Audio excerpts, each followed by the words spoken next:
کہ انسانی حقوق کی خلاف ورزیوں میں جو ملک شامل ہے، پاکستان اس کی پہلی فہرست میں شامل ہے۔ یعنی پاکستان دنیا کے ان چند ملکوں میں شامل ہے جہاں انسانی حقوق کی سب سے زیادہ خلاف ورزی ہوتی ہے۔ ایک تازہ مثال بڑی شرمناک اور دردناک پرسوں یہ ہوا کہ میڈیکل داخلوں میں جو حکومت نے ایک پالیسی بنائی ہے کہ کسی حقدار کو آگے نہیں آنے دینا، بلکہ صرف اشرافیہ کے بچے انٹری ٹیسٹ دے کر میڈیکل میں داخلہ لیں گے، تو اس کے خلاف طلبہ نے مظاہرے کیے، لاہور میں بھی، کوئٹہ میں بھی اور پنڈی میں بھی۔ تو ہر جگہ پولیس نے ان پر لاٹھی چارج کیا، اور خاص طور پر بلوچستان کوئٹہ میں تو ظلم کی حد کر دی، ہڈیاں توڑ دی بے شمار لوگوں کی۔ ایک تو یہ ظلم ہوا، اور دوسرا ظلم یہ ہوا کہ پریس کو کہیں سے فون آ گیا، ایڈوائس آ گئی کہ یہ خبر نہیں چھاپنی، چنانچہ آپ نے دیکھا ہوگا کہ کل کے اخباروں میں یہ خبر غائب تھی۔ اس خبر کو لوگوں کو تب پتہ چلا جب اپوزیشن کے لیڈروں نے اس واقعے کی مذمت کی، اور عدالت نے مداخلت کر کے کوئٹہ میں جو بے گناہ سینکڑوں کے حساب سے طالب علم گرفتار کیے گئے تھے، یہ پہلے ان کی ہڈی پسلی ایک کی گئی، پھر ان کو گرفتار کر کے تھانے میں ڈال دیا، جیل میں ڈال دیا گیا یا تھانے میں ڈال دیا گیا۔ تو عدالت کے حکم پر ان کو رہائی ملی، تو اس رہائی کی خبر چلی، اور جو اپوزیشن لیڈروں نے مذمت کی وہ بیان چلا، تب لوگوں کو پتہ چلا کہ وہاں کوئٹہ میں یہ واقعہ ہو گیا۔ جو سوشل میڈیا دیکھتے ہیں ان کو تو پتہ چل گیا تھا، لیکن پاکستان میں بہت سے لوگ اب بھی ایسے ہیں جو سوشل میڈیا پر خبریں تلاش کرنے کا کام نہیں کرتے، وہ دوسرے پیغام رسانی کرتے ہیں، اپنی کامک قسم کے ٹویٹ کرتے ہیں یا اس طرح کی تفریحی چیزیں دیکھتے ہیں، لیکن خبریں وہ تلاش نہیں کرتے۔ چنانچہ وہ جو سوشل میڈیا کے لوگ تھے ان کو اس بات کی اطلاع اپوزیشن کے بیانات سے ہوئی اور عدالت کے فیصلے سے ہوئی۔ تو انسانی حقوق کی جو صورتحال ہے، اس پر اگر یہ کبھی کسی نے وائٹ پیپر لکھا، ڈاکومنٹس تیار کی، سارے اعداد و شمار اکٹھے کیے، تو پتہ چلے گا کہ ہم دنیا کے ٹاپ 10 میں ہیں۔ شمالی کوریا اور ایران اور شام کے بعد میرے خیال میں ہمارا ہی نمبر آتا ہے، کیونکہ پاکستان میں اس وقت انسانی حقوق کی جو بدترین صورتحال ہے، لوگ اٹھائے جاتے ہیں، اغوا کر لیے جاتے ہیں، ان کی لاشیں ملتی ہیں۔ کل جو پچھلے 1 مہینے سے ایک بچہ لاپتہ تھا، وہ کوئٹہ سے اس کی لاش حب سے ملی ہے، وہاں اس کو قتل کر کے پولیس اہلکاروں نے اس کو مار کے دفن کر دیا۔ تو یہ تو پاکستان میں لاپتہ افراد کی صورتحال ہے، یہ انسانی حقوق کی صورتحال ہے، اور یہ آدمی اس کو کوئی جھجک نہیں ہوئی کہ وہ جنرل اسمبلی کے اجلاس میں انسانی حقوق پر بات نہ کرے۔ اور ویسے بھی ایک لطیفہ تھا کہ دنیا بھر کے لوگ وہاں پہنچے ہیں، یہ صاحب نہیں گئے، اور اس کے پیچھے کی کہانی بھی بڑی عبرتناک ہے۔ وہ کہانی یہ ہے کہ اس نے دنیا کے مختلف ملکوں سے، جو اہم ملک ہیں، ان کے لیڈروں سے ملاقات کا وقت مانگا تھا۔ مطلب یہ تھا کہ ان سب لیڈروں سے ملاقات ہوگی تو بلے بلے ہو جائے گی کہ ہمارے عظیم حماقت مآب نے دنیا کے مختلف عالمی رہنماؤں کو شرف ملاقات بخشا۔ یعنی یہ خبر ہمارے چینلز پر یہ اس طرح نہیں چلنی تھی کہ عمران خان نے ان سے ملاقات کی ہے، بلکہ اس طرح چلنی تھی کہ جرمنی کے چانسلر نے، جاپان کے وزیر اعظم نے، فرانس کے صدر نے، فلاں نے پاکستان کے عظیم قائد سے ملاقات کی، اور اس طرح ایک یہ ڈنکے بجاتے کہ جناب دیکھیں ہمارے قائد کی دنیا میں کتنی مقبولیت ہے۔ آج ایک بونگے وزیر نے بیان دیا ہے کہ دنیا مسائل کے حل کے لیے ہماری طرف دیکھ رہی ہے، ماشاءاللہ۔ اس پر کیا تبصرہ کیا جائے؟ تو ہوا یہ کہ کسی ایک لیڈر نے بھی ملاقات کرنے کی حامی نہیں بھری، سب نے انکار کر دیا۔ اور یہ پاکستان کی تاریخ میں نہیں، دنیا کی تاریخ میں پہلا واقعہ ہے کہ ایک ملک کا وزیر اعظم مختلف سربراہان مملکت سے درخواست کرتا ہے کہ مجھے ملاقات کا وقت دیا جائے، اور وہ سب اس درخواست کو رد کر دیتے ہیں۔ یہ کہاں، کس مقام پر پاکستان کو لے آئے ہیں یہ صاحب؟ خیر اسے چھوڑیے۔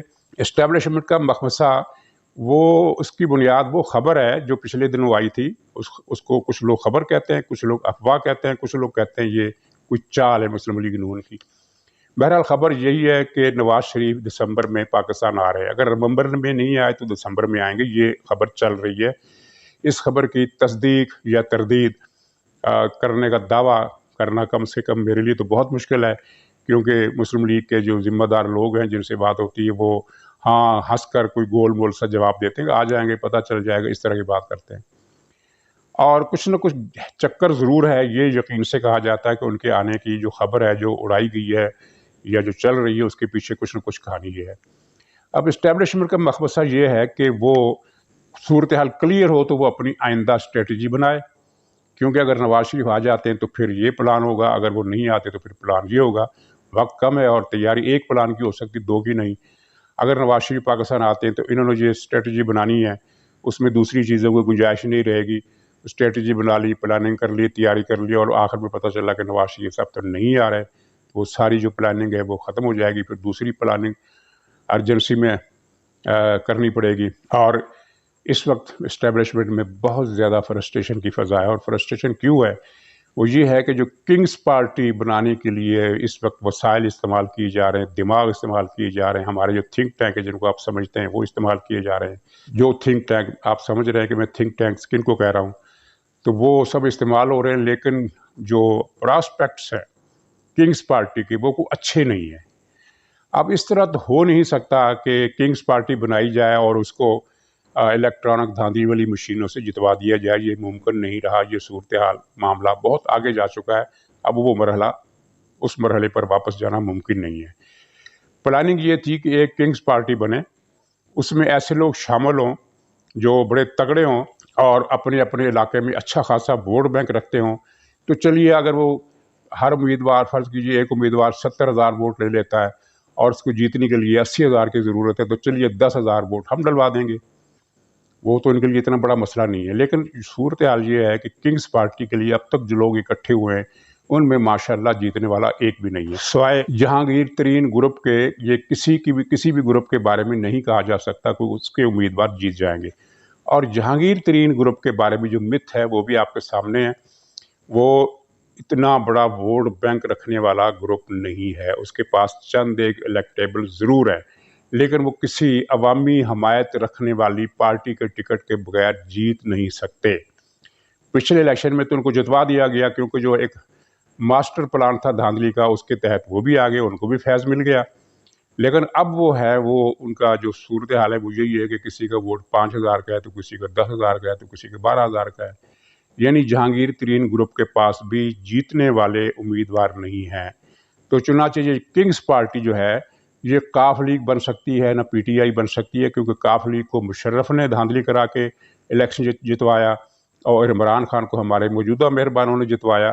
تو یہ جو نئی کاف لیگ، نئی پی ٹی آئی، نئی کنگز پارٹی جو بن رہی ہے، اس کو جتوانے کے لیے حالات یکسر سازگار نہیں رہے، اور اس بات کا احساس ان کو بھی ہے جو پلاننگز کرتے ہیں، جو عوامی ووٹ کا پلڑا الٹا دیتے ہیں۔ کیونکہ وہ سب کچھ کرنا جو ضیاء الحق نے کیا، جو مشرف نے کیا، جو اب ہوا، وہ کرنا اب ممکن نہیں رہا۔ صورتحال بہت بدل چکی ہے۔ اب تو عالمی واچ ڈاگ بھی ہمارے اوپر نظر جما کر بیٹھے ہوئے ہیں۔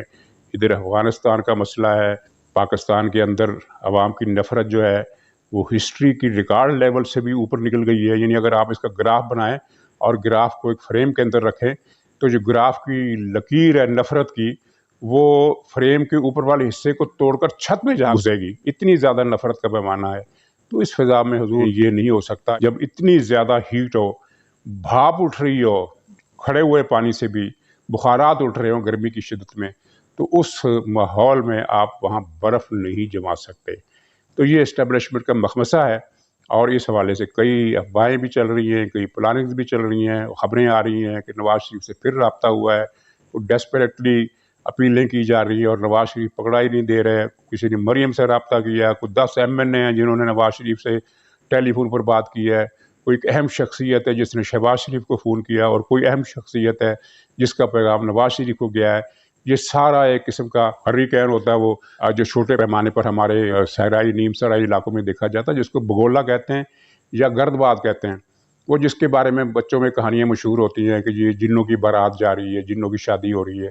تو وہ جو گرد باد ہے وہ اس طرح کے جھکڑ چل رہے ہیں، اور صحیح سمجھ میں نہیں آ رہا کہ کس کا کیا پلان ہے اور کون کیا چاہتا ہے اور کیا ظاہر کر رہا ہے، اصل کہانی کیا ہے۔ یہاں تک کہ نواز شریف نے بھی داؤ بنانے سیکھ لیے ہیں، اور انہوں نے ایک چیز چھوڑ دی ہے کہ میں پاکستان آ رہا ہوں دسمبر میں، لیکن حقیقت کیا ہے، اصل پلان کیا ہے، کسی کو نہیں پتا۔ اور یہ جو چھائی ہوئی ہے بے خبری کی دھند، اس سے پریشانی نواز شریف کو نہیں ہے، اس سے پریشانی اسٹیبلشمنٹ کو ہے، اور اس سے پریشانی عمران خان کو ہے۔ عمران خان کا ہر بیان، اس کی باڈی لینگویج، اس کی چال ڈال، آج کل آپ دیکھیں تو آپ کو پتہ چلے گا کہ اس پریشانی نے اسے بھی گھیر رکھا ہے، اور اس کے چہرے پر یہ پریشانی کے جو غبار ہے وہ آپ کو واضح طور پر نظر آئے گا۔ تو ناظرین، یہ جو دھند چھائی ہوئی ہے، میں نے اس کی منظر کشی کرنے کی کوشش کی ہے، تو امید ہے کچھ نہ کچھ آپ کے سوالات کا جواب اگرچہ اس میں نہیں ملے گا، لیکن کچھ نہ کچھ منظر آپ کے سامنے آ گیا ہوگا. تو اسی پر اکتفا کرتا ہوں. انشاءاللہ کل دوبارہ ملاقات ہوگی. تب تک کے لیے خدا حافظ.